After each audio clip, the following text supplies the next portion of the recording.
A father-son duo are fighting to protect the vote of Black people who, for decades, have been and continue to be the victims of voter suppression. These two ministers are working to educate those headed to the polls so that they know their rights. Let me tell you a story about my father. Reverend Otis Moss Jr. is pastor emeritus of Olivet Institutional Baptist Church in Cleveland. He's also a civil rights leader who marched in Selma with Dr. Martin Luther King Jr. Moss was also instrumental in helping to get the Voting Rights Act of 1965 passed.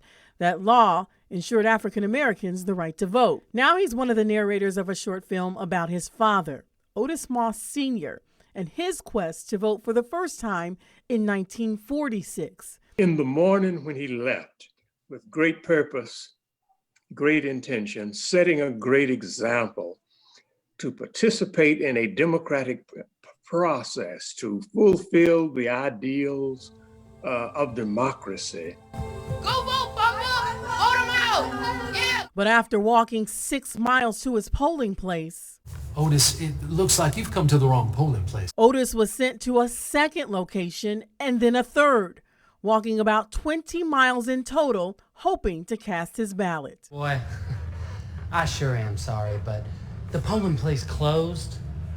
Now, if you would have been here 5 minutes earlier, we would have let you in. Only to be denied the right to vote. When he came home and gave us his experience, the story, the injustice, and the brutal method of disenfranchisement, there was pain in our souls. Also narrating this film, Reverend Otis Moss III, pastor of Trinity United Church of Christ in Chicago and grandson of Otis Sr. This preacher wrote the script about his granddad this summer. The film was to help a new generation understand the legacy, the struggle, the challenge, the dignity of our ancestors. In this moment, we have people in power who do not want everyone to vote. The film's goal is to educate people about their rights before they get to the polls. Our strategy is to deploy the film to 500 churches, mostly in swing states. Reverend Otis Moss Jr. tells me it was his father's injustice that paved the way for his civil rights work. Promise me, if you get a chance, you gotta vote.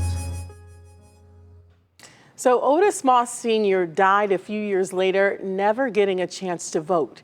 Now, if you go to news5cleveland.com, you'll find a link there to the full 12-minute movie and resources to help you report voter suppression.